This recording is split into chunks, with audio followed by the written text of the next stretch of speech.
Bonjour mesdames et messieurs, bienvenue sur TV Touba pour cette nouvelle édition. Et aujourd'hui, nous nous retrouvons avec un fan inconditionnel du sport, mais surtout du football. Il est fan de Liverpool, il est fan du Sénégal. Jusqu'à il y a encore peu, on verra après l'émission s'il sera toujours fan ou pas, parce que voilà, il y a des choses à dire.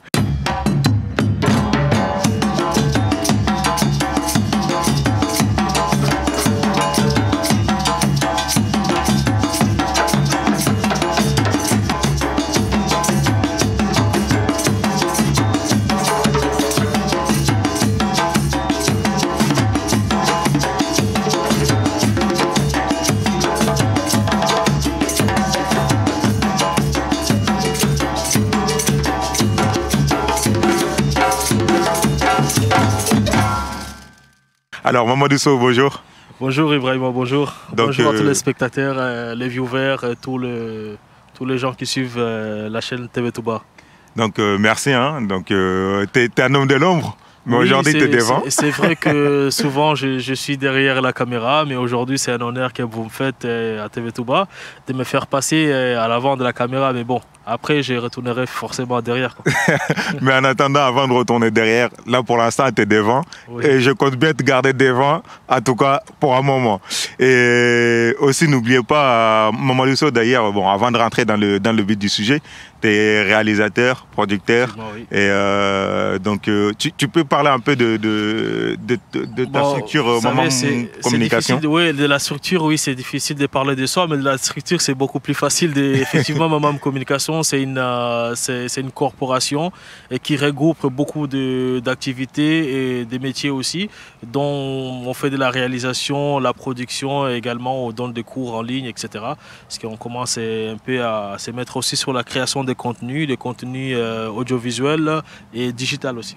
Et du coup, d'ailleurs, là en ce moment, on te voit beaucoup intervenir sur des sujets, oui. Et notamment les sujets sportifs, et oui. À travers nos confrères des RP Media. Oui, je fais de la chronique oui, dans Team Cannes 2022. Ouais, non, Team Cannes 2022 qui est devenu maintenant Team Qatar. Voilà, Team Qatar pour la Coupe du Monde. Ouais, c'est ça. Ok. Mais l'introduction est toute faite. On va parler de Coupe du Monde, mais Coupe du Monde par rapport à nos pays, à notre continent, l'Afrique. Mais avant de rentrer dans la Coupe du Monde même, on va parler parce que l'actualité oblige, hein. On est obligé d'en parler. Oui. Voilà, avec tous les polémiques qu'il y a en ce moment. Et tout d'abord, parce qu'on a tous vu ou entendu l'interview de Djamel, le coach, le sélectionneur de l'Algérie, suite à leur élimination par le Cameroun. Oui. Et qu'est-ce que tu penses des propos avant de rentrer de l'élimination même, on parle d'abord des propos, après on parlera plus du côté sportif. Moi, si je peux me permettre, Ibrahim, je vais commencer déjà à parler de la personne Djamel, qui pour moi c'était une référence pour l'Afrique, c'était une référence pour beaucoup de jeunes, même pour moi, c'était une référence pour la jeunesse. Il ne s'agit pas de question de couleur de peau ou pas, mais je pense qu'aujourd'hui, il est sorti dans le cœur de beaucoup de jeunes, y compris moi, parce qu'il nous a déçus en fait, dans son attitude et dans ses propos. Je pense qu'il a tellement eu la rage de ne pas démanquer la Coupe du Monde. Et il s'est dit il fallait que je trouve un responsable. Et il a trouvé comme responsable l'arbitre. Donc je pense qu'il fait une grande erreur de tenir ses propos et non plus de ne pas s'excuser et de dédouaner entre-temps ses joueurs. Parce que quand tu regardes les matchs de l'Algérie, certes il y a eu des erreurs, certes il y a eu des fautes non sifflées, tout le monde le reconnaît. Mais ce n'est pas en tout cas ces erreurs-là qui ont conduit au but qui ont éliminé l'Algérie. Après, bon, d'autant plus que c'est juste pour te compléter un peu plus, d'autant plus que franchement l'Algérie, comme tu as dit, c'est une référence. C'était une référence en tout cas en termes footballistiques, sportivement, et, en Afrique. Mais depuis la CAN ou même un peu avant, on voyait déjà qu'il y avait certaines limites dans le groupe Algérie, peut-être dans le vivre ensemble de l'équipe algérienne, et qui a conduit aussi à l'élimination. Effectivement, mais juste parce que tu viens de dire quelque chose qui m'a un peu fait tic, tu as dit c'est pas qu'ils sont des couleurs de peau, mais pourtant, si on écoute bien les propos de Djamel, on a un peu l'impression que c'est un peu quand même une question de... Parce que quand il dit... quand on va chez eux en Afrique... Pour lui, oui. Justement, c'est ces propos-là. Moi, ce n'est même pas le côté qu'il accuse l'arbitre. Parce qu'un coach qui perd un match, qui ne va pas à une Coupe du Monde qu'il espérait. Moi, personnellement, j'aurais voulu, en tant qu'Africain, j'aurais voulu que l'Algérie soit récompensée par la qualification à la Coupe du Monde. Bon, on en déplaise de nos amis camerounais. La question là, c'est le fait d'avoir mis l'élimination sur la question raciale, sur la question identitaire.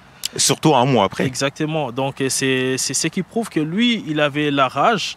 Il n'avait pas d'autre moyen d'exprimer sa rage, donc il a trouvé un coupable. Et le coupable, c'est l'arbitre. Comme il est noir des peaux, et donc il a fallu qu'il sorte toute cette colère, toute cette rage qui était en lui, et qui a conduit malheureusement à des propos que nous avons entendus, qui ne sont pas vraiment des propos que doit avoir un entraîneur, un sélectionneur d'un pays.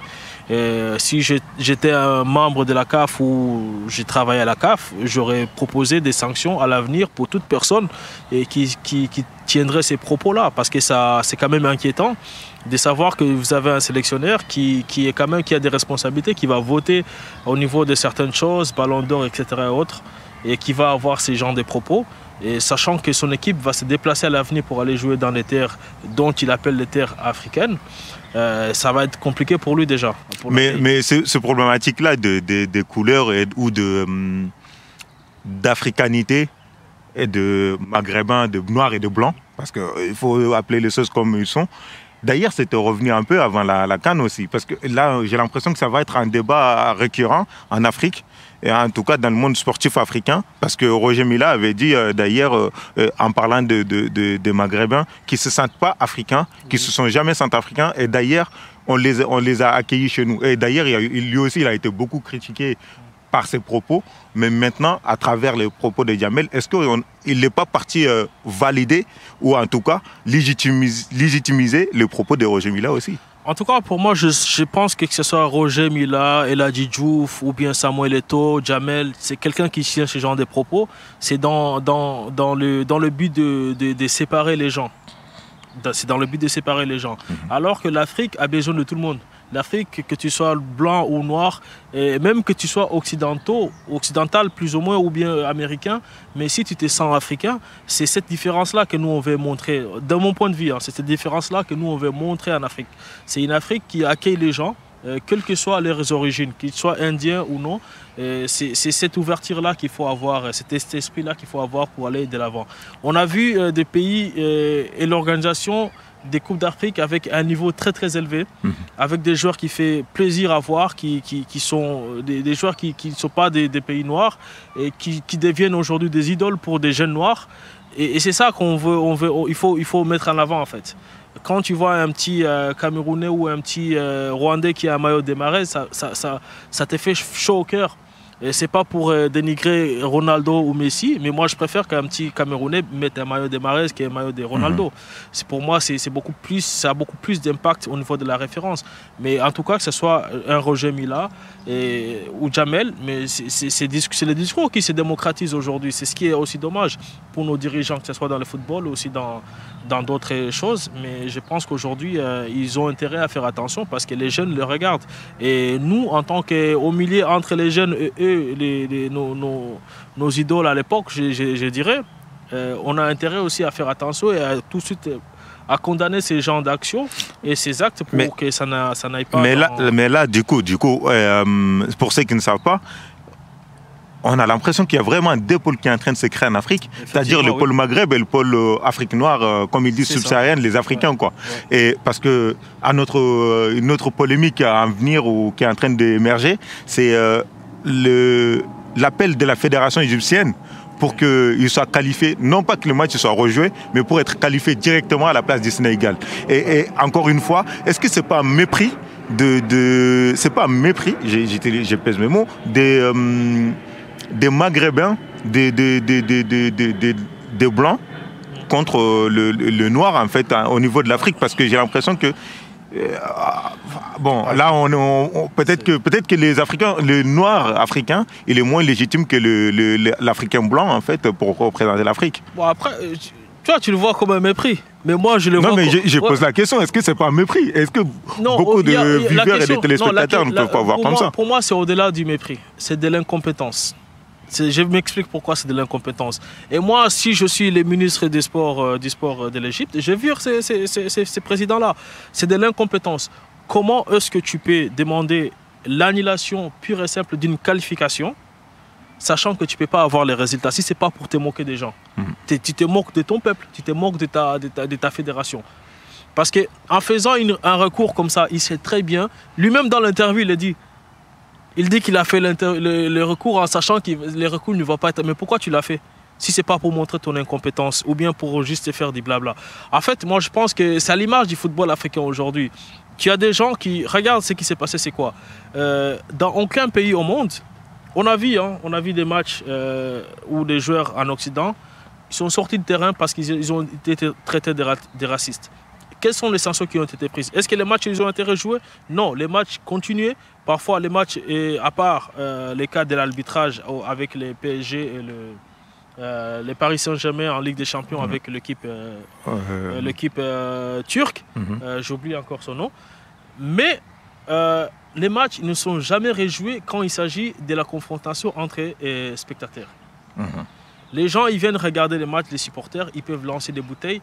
Ce que le président, à mon sens, qui devait faire demander comme mesure, c'est de faire en sorte que ces genres de comportements ne soient plus tolérés dans les stades en Afrique. Que ce soit les lasers, les bouteilles, etc., les chants racistes, tout ça.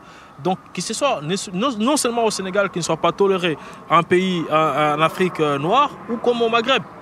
C'est ça les recours qu'eux, ils devaient faire. Mais dire aux gens, tiens, on va demander à rejouer les matchs, tout simplement parce que Salah il s'est senti blessé, humilié parce qu'on l'a insulté. Est-ce que c'est ça qui a empêché Salah de ne pas mettre un but pendant le match? Non. Ça n'a pas d'impact à faire sur le match. Donc tant que ça n'a pas d'impact directement sur les matchs, il n'y a pas de lié de demander une annulation pure et simple. Et puis c'est trop bête comme demande d'ailleurs. Et même je pense que les gars qui a dû recevoir le courrier de la CAF, quand il a lu, ou bien de la FIFA, il a dû se dire mais ces gars-là, il doit perdre un boulot dans la tête. C'est vraiment très bête parce que tu as déjà eu Et moi ce que je dis, non, on n'a pas demandé de rejouer les matchs, on a demandé tout simplement l'annulation. La CAF ou la FIFA n'annule les matchs et ne rejouent les matchs quand ils trouvent qu'il y a des preuves avérées des fraudes et des corruptions de l'arbitrage. Ça n'a pas été le cas pendant tous les 5 matchs qui ont été joués. Ça n'a pas été le cas, donc il n'y a pas... Bon, encore une fois, c'est pas pour revenir sur Djamel. Toi, tu dis que ça n'a pas été le cas, mais pourtant, Djamel, lui, dans ses propos, il dit bien le contraire. On l'écoute. Fraude avérée. Parce qu'il dit qu'il y a l'arbitre et 2-3 autres personnes. Ouais, mais 2-3 autres personnes, sous-entendant que personne de la fédération camerounaise. Mais ce qui est flagrant, c'est quoi? C'est que quand tu regardes les matchs, la physionomie du match, la physiologie ou la physionomie, je sais pas, du match Cameroun-Algérie. Mais c'est qui était en pôle de se qualifier? C'est qui était en avant? C'est l'Algérie. Voilà. Donc en fait, tu ne peux pas dire... Et les buts qu'ils mettent à la dernière minute, là, c'est la prolongation. Mais est-ce que du départ de l'action jusqu'au but, là, est-ce qu'il y a un problème avec l'arbitrage? Non. Et d'autant plus qu'apparemment, d'après... Ils 30 secondes, ils seraient qualifiés. Ouais. Donc ils n'auraient pas eu ces propos. S'ils étaient qualifiés, ils n'auraient pas eu ces propos. Mais nos confrères de l'équipe, ils ont fait des analyses aussi de ce match-là. Et... d'après ce qu'eux, ils ont pu analyser et voir aussi, c'est qu'en fait, au final, Moussa Gassama, l'arbitre de ce match, Cameroun-Algérie, et Algérie-Cameroun, n'avait pas fait autant d'erreurs que ça. Parce que dans les deux cas où l'équipe algérienne et la fédération algérienne se sont basés dessus, sur ces deux cas-là, en fait, il n'y avait pas pénalty clairement. Il n'y avait pas de faute clairement sur le joueur algérien. Mais là, du coup, on va aller sur le parti sportif jeu. Mais en attendant, on va faire une petite pause publicitaire et on revient.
Merci pour ce moment, Madousso. On est de retour sur TV Touba.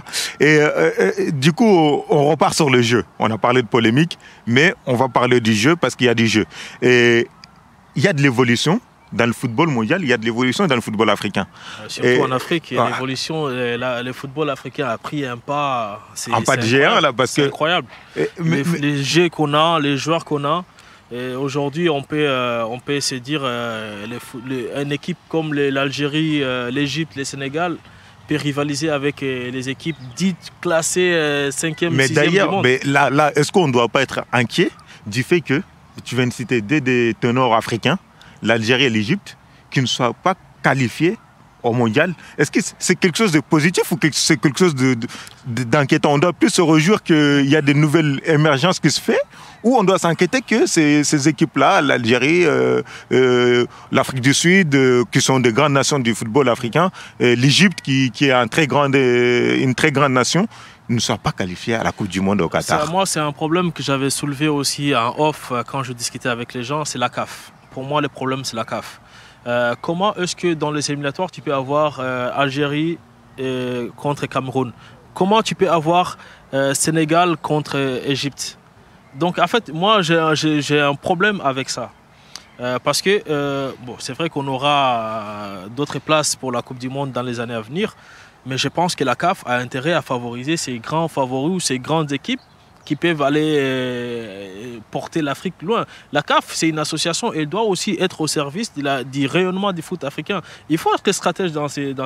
Moi, je vois, il y a des équipes, quand tu vois, il y a des équipes qui ne ratent jamais la Coupe du Monde. Tu te dis, ils jouent contre les îles Féroé, les machins comme ça, mais ils ne ratent jamais la Coupe du Monde. On parle de la France, là. Bon, je n'ai pas cité des noms, c'est toi qui l'as dit. Donc, ces équipes, tu te demandes, mais ils n'ont pas aussi, dans les qualifications, parfois on se demande, ah bon, ils sont déjà qualifiés, ils ont joué quand en fait? Tu vois, c'est comme si les qualifs les sont acquis. Parce que le système, il est fait pour que certains... Bon, c'est vrai que ça élimine des petits. Mais il faut que les petits aussi se battent pour devenir à cette place-là, pour arriver... Avant, le Sénégal, c'était une petite équipe en Afrique. Pendant longtemps, des 92... Bon, les temps de Gilles Bocandé, quand ils sont passés leur époque, on est redescendu jusqu'aux dans les années 2000. Mais après, aujourd'hui, on est redevenu une grande équipe parce qu'on a eu cette envie d'aller plus loin. Donc aujourd'hui, je pense que les équipes comme la Gambie, pour ne pas dire la Mauritanie, ces équipes-là, quand tu vois qu'il n'y a que le Sénégal et l'Algérie qui vont à la Coupe du Monde, ils vont essayer d'aller les détrôner. C'est ça qui va créer pour moi la compétition. Et il faut que la CAF trouve un système où ils vont envoyer que les meilleurs en fait. Il faut que les meilleurs aillent nous représenter. Mais là, donc, tu estimes que ce n'est pas les meilleurs? Non, je pense qu'on aurait pu... Ces 5 pays-là. Ils sont bons, ils ont mérité leur qualification. Moi, je ne remets pas en question. Mais imagine-toi si tu avais à la Coupe du Monde l'Algérie, le Sénégal, l'Égypte et même les Cameroun. Je ne dis pas que les autres, ils ne peuvent pas faire grand-chose. Ou le Nigeria, tu as ces 5 pays-là qui sont en pleine forme là en ce moment. Et avec la Coupe du Monde qu'on voit aujourd'hui, tout est ouvert. On aurait pu se dire, parmi ces pays-là, au moins, il y a un qui pourrait aller en demi-finale ou qui peut aller en demi-finale. Ben même là, je pense qu'il y en a au moins un qui peut aller en demi-finale. Avec le niveau des équipes, des 5 équipes africaines. Peut-être qu'il y en a. Je pense peut-être qu'il y en a, mais les confrontations comme ça où tu as une grande nation contre une grande nation qui sont tous des nations qui peuvent t'amener loin. Moi, je préfère avoir des bons athlètes qui vont me donner des médailles, même si c'est des médailles d'argent, mais qui vont quand même faire rayonner les symboles africains.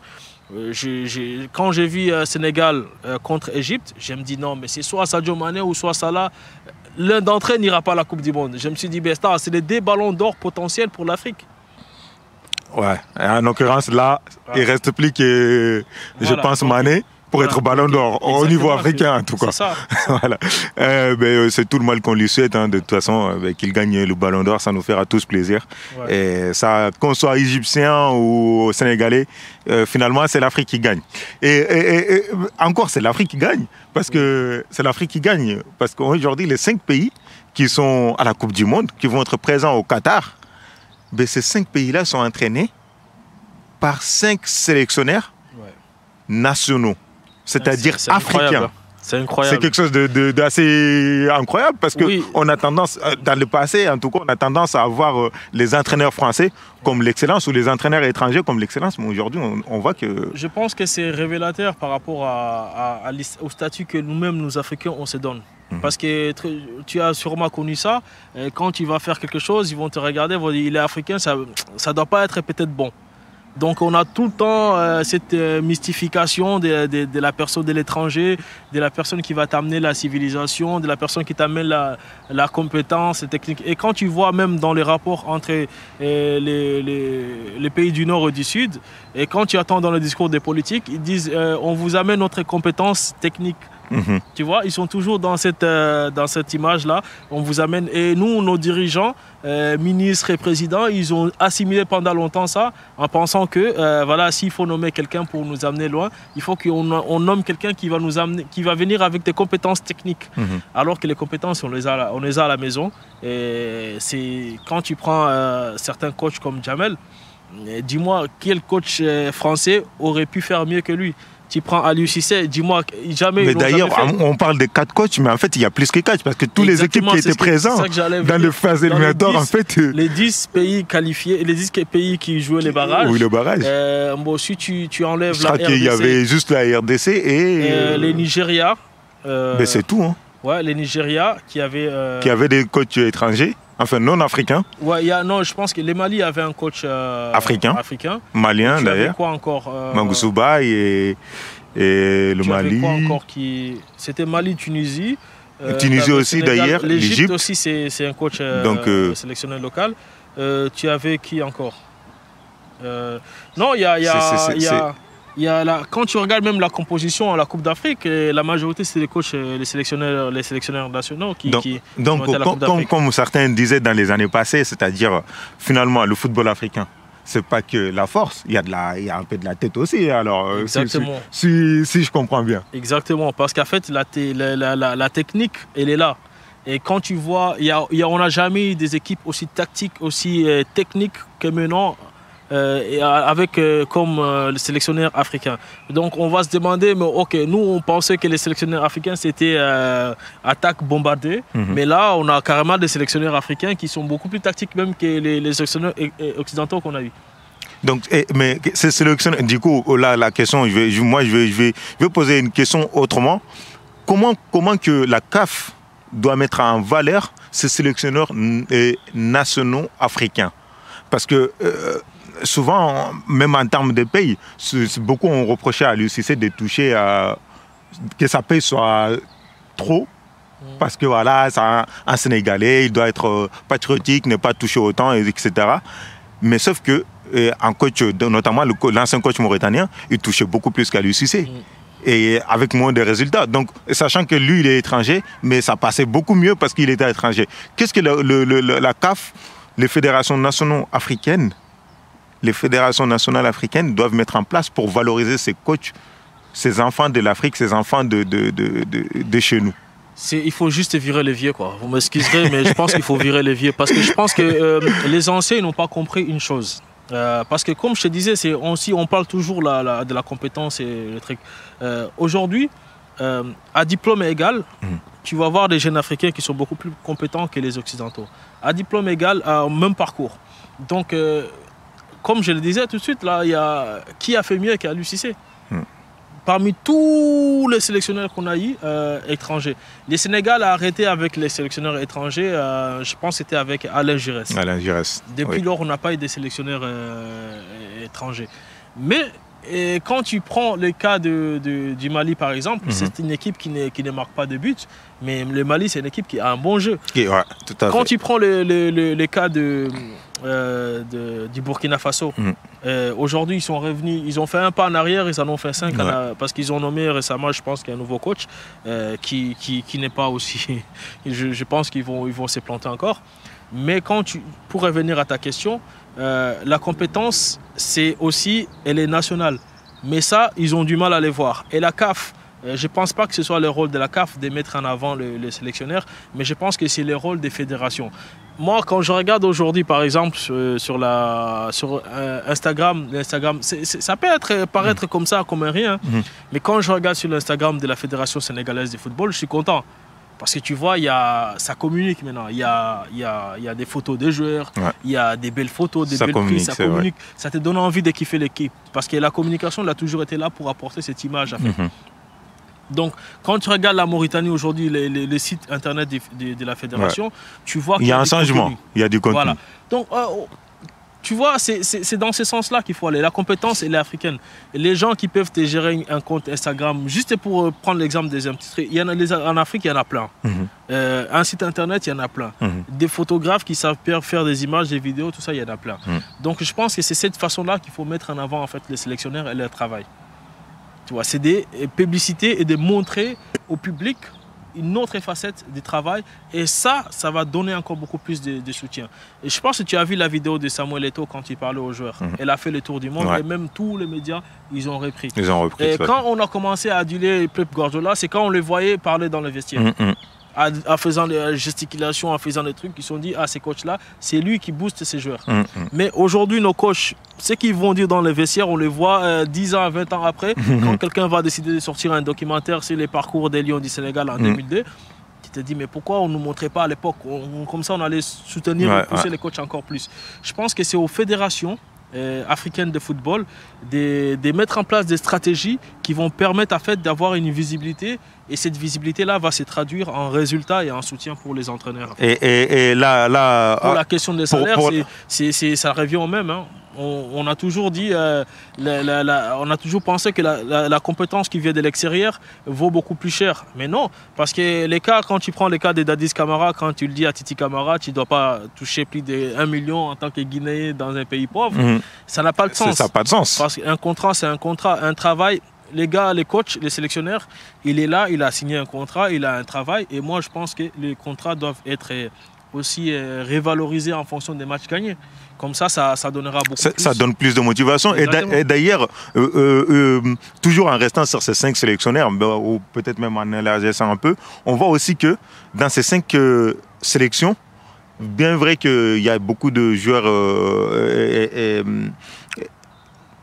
on va dire nationaux, c'est-à-dire qui jouent sur le championnat même de ces pays-là, mais on voit aussi qu'il y a beaucoup de joueurs binationaux européens qui vont de plus en plus dans leur sélection de pays natals, les pays de leurs parents. Et comment expliquer ça? Parce qu'il y a un certain temps, il y a certains joueurs, ils préféraient ne jamais faire des sélections plutôt que d'aller jouer pour une sélection africaine. Mais aujourd'hui, on a l'impression que tout le monde se tape plus ou moins pour aller jouer pour le Sénégal, pour la Guinée ou pour la Gambie, pour la Côte d'Ivoire ou le Mali. C'est les joueurs de Leicester. Les joueurs de l'Aster de Everton, Abdoulaye Doucouré, qui je pense que la région l'équipe du Mali, c'est le dernier en date qui va. Mais je pense que c'est aussi, ça revient à ce qu'on était en train de, je disais tantôt. Je reprends la phrase d'Abdou Diallo quand il dit je n'ai jamais connu en fait une telle ambiance dans un vestiaire. Et pourtant je suis avec Messi, Neymar dans un grand club comme le PSG. Mais je n'ai jamais connu cette ambiance-là parce qu'on ne le voit pas, cette ambiance. On ne voit pas cette ambiance. Aujourd'hui, quand tu vois l'Instagram de YouTube ou YouTube, Facebook, les gens ne communiquent pas. Quand tu arrives, tu vois les Marcelo à l'entraînement du Real Madrid en train de jouer, ça te donne envie d'être avec ces gens-là. Ça te donne envie de l'aimer, les gars. Il est drôle. Et ça, on ne le voit pas. On ne voit pas, c'est trop fermé. C'est vrai qu'il y a des moments où il faut fermer, mais il y a des moments où il faut ouvrir les vannes aussi pour que les gens puissent voir ce qui se passe. Et ça va donner envie à d'autres jeunes de jouer ou de pousser encore leurs efforts pour devenir des footballeurs internationaux, juste pour venir jouer pour leur pays, ou les autres qui se disent là-bas, ça doit être les mecs qui sont encloîtés dans leur chambre, tout ça. C'est parce qu'on ne voit pas. C'est parce qu'on ne voit pas. Je pense qu'il faut ouvrir en fait la communication. La communication, pour que... voilà, et ça va pousser, ça va ouvrir beaucoup de choses. Parce que plus on ouvre les choses, plus on accueille du monde. Moi, c'est ma conviction. Je pense que si on va les fédérations travaillent plus dans ce sens-là, on va avoir beaucoup de jeunes qui vont vouloir venir jouer là-bas et on va aussi motiver les jeunes qui sont là-bas à vouloir rejoindre l'équipe parce que personne ne déteste l'ambiance, quoi. Tout le monde aime bien être entouré et se sentir bien parmi ses frères, quoi. Et là, on va arriver bientôt à la fin de cette émission, mais on ne peut pas arriver à la fin sans parler du parcours de nos cinq, je ne sais même pas comment dire, nos 5 fantastiques. Voilà. Voilà. Ce pas les 4 fantastiques chez nous, c'est les 5. Voilà, on a dit que c'est comme ça, c'est comme ça. Et donc, le parcours de nos 5 fantastiques au Qatar, comment tu le vois? Moi, on va commencer d'abord par le Sénégal. Comment tu le vois?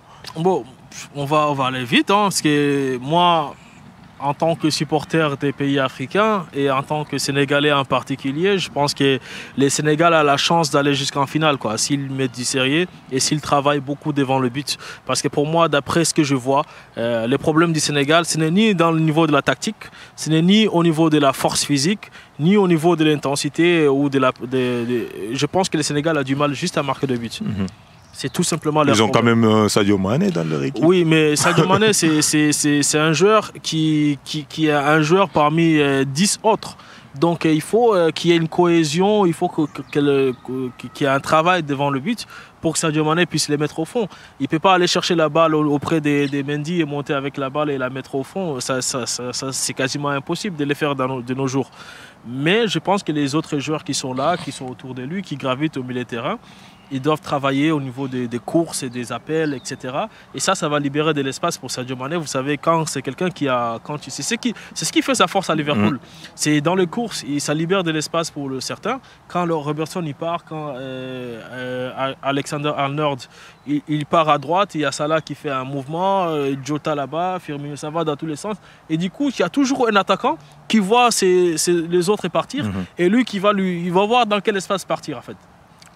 Et ça, je pense qu'il faut travailler beaucoup devant le but, mais les problèmes, c'est que les équipes africaines, et aussi, ça aussi c'est le problème des fédérations, n'ont pas, beaucoup de matchs amicaux, n'ont pas suffisamment de temps pour travailler et se regrouper pour travailler. Ça, c'est de la faute. Bon, les débats risquent de s'allonger, mais c'est les fédérations ou c'est la FIFA ou c'est le club européen. Bon, là, c'est un autre débat.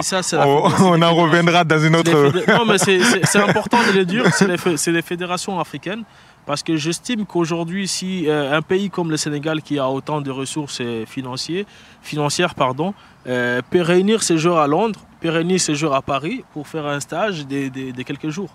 Donc si la majorité des joueurs jouent en Europe, il n'y a pas de problème pour les réunir, puisque ces jours-là, ils ont le temps d'aller faire des fêtes en boîte de nuit en Espagne. Donc ils peuvent quand même aller se réunir pour... Comme je l'ai dit, ça c'est un débat qui risque d'être long, mais on y reviendra dans une prochaine édition sur le cas de l'organisation de matchs amicaux au niveau africain. Et voilà, par rapport à la FIFA ou par rapport aux clubs européens qui ne veulent pas laisser les joueurs aller aussi. C'est ça la vérité. Mais bon, on y reviendra. La Tunisie. La Tunisie, c'est une équipe qui, pour moi, peut créer la surprise parce qu'on va dire, c'est l'équipe qu'on va dire, on entend moins la Tunisie, tout ça, mais il faut se méfier des équipes comme ça parce qu'en fait, ils sont dans un groupe où tout le monde peut battre l'autre, en fait. Donc, du coup, moi, je les vois aussi passer au moins les premiers tours, quoi. Donc, moi, Après, moi, je suis un peu sceptique sur la Tunisie. Non pas qu'ils ont un beau jeu, mais je les trouve pas vraiment percutants, vraiment solides dans leur jeu en fait. Donc, ils ont des jolies phases, oui. mais ils sont passés contre le Mali. Ouais. Franchement, j'ai presque envie de dire que le jeu du football était avec eux. Non, il faut savoir aussi, il faut voir aussi l'adversaire qui est en face. Beaucoup de Maliens même que je connais ont critiqué beaucoup le Mali. C'est vrai que le Mali ne marque pas de buts. Mais attention, le Mali a un très bon jeu. C'est une bonne équipe et ils sont costauds, attention. Donc la Tunisie n'avait pas d'autre choix que de jouer comme ça. D'ailleurs, ils n'ont pas marqué de but des matchs aller comme retour. C'est les Maliens qui ont marqué un but contre leur camp. Donc je pense que non. La Tunisie il faut savoir aussi l'adversaire qui est en face de lui. Tu vois. C'est une équipe qui peut faire 2 matchs nuls, 1 victoire. Et passer au deuxième tour. C'est vrai. Donc on ne peut pas dire que voilà, ils peuvent ne pas prendre de but, ils peuvent ne pas encaisser, puisque de ce que je vis, ils savent défendre. Oui, ils savent défendre. Ils ne savent pas peut-être marquer, mais ils savent défendre. Donc et après, ils ont des joueurs aujourd'hui, peut-être avec le retour comment ça s'appelle, qui a été exclu de l'équipe là. Peut-être qu'ils peuvent. C'est JH, je crois. Ouais, ils peuvent, avec JH, s'ils reviennent dans l'équipe. Non, je pense qu'ils ont une bonne équipe qui peut se prendre. Ok, on verra ça. Et les Lions indomptables, du coup? Ah, les Camerounais, vous savez, c'est la détermination, c'est la force. Les Camerounais, ils ont une croyance qui est même honte, tu vois. Moi, je ne m'inquiète pas pour les Camerounais, en fait. Ouais, non, je ne m'inquiète pas. Je me dis, les Cameroun, ils vont se dire, tiens, on est le miraculeux, on est arrivé là-bas, on ne nous attendait pas. Donc, on va montrer. C'est l'une des équipes aussi qui peut se retrouver en huitième de finale facilement, quoi. Et le Nigeria?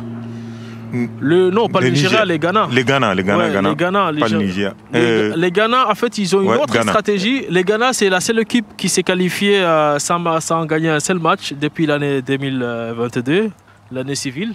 Donc, ils n'ont gagné aucun match, mais ils sont quand même partis à la Coupe du Monde. C'est extraordinaire ce qu'ils ont. C'est-à-dire, les dieux les Black Stars, là, ils sont de leur côté.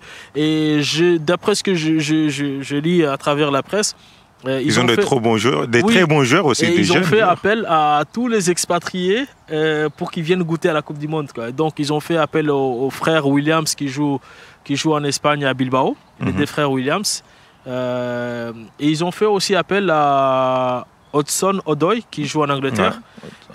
Donc non, ils sont en train de faire leur politique, aller chercher les expatriés nigériens, les Ghanéens. Est-ce que ce sera la bonne, parce que les problèmes, ramener les expatriés maintenant, ça va pas être les joueurs, après mais c'est les faire jouer ensemble. C'est ce que je te disais par rapport au Sénégal.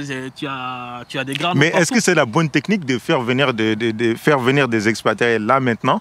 Notre cinquième et dernière équipe, pas la moindre, le Maroc, des Hakimi. Ouais. Ah, c'est une bonne équipe aussi. Hein.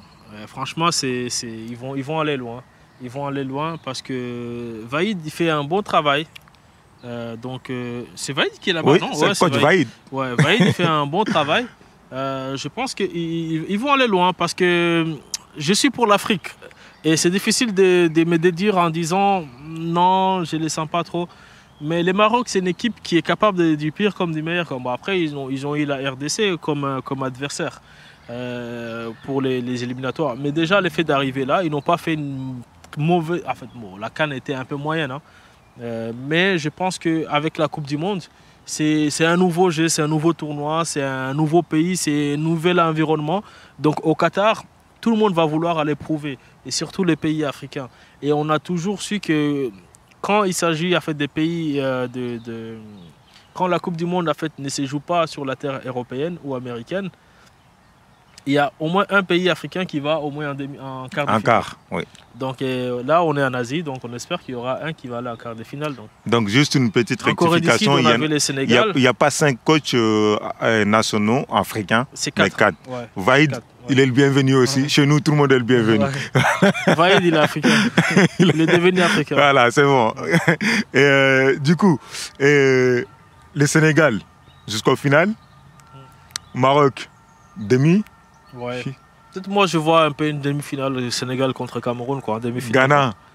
Ghana à 8e de finale minimum, quoi, je vois. Et la Tunisie. Moi je vois en tout cas tout le monde sortir des poules. Ah oui? Ouais. Ok. Ouais. Tout le monde sort de poules, mais après on rebat. Moi je vois bien le Cameroun aller jusqu'en quart. Non, Sénégal. Moi je vois demi-finale. Moi je vois demi-finale Sénégal contre Cameroun. Et celui qui gagne va en finale. Ben moi, j'aimerais bien voir une demi-finale Sénégal. Cameroun. Non, Sénégal-France pour que le Sénégal puisse aller en finale. Parce que voilà. Et le Cameroun, j'espère qu'ils tomberont en demi-finale contre le Brésil pour faire une finale 100% africaine.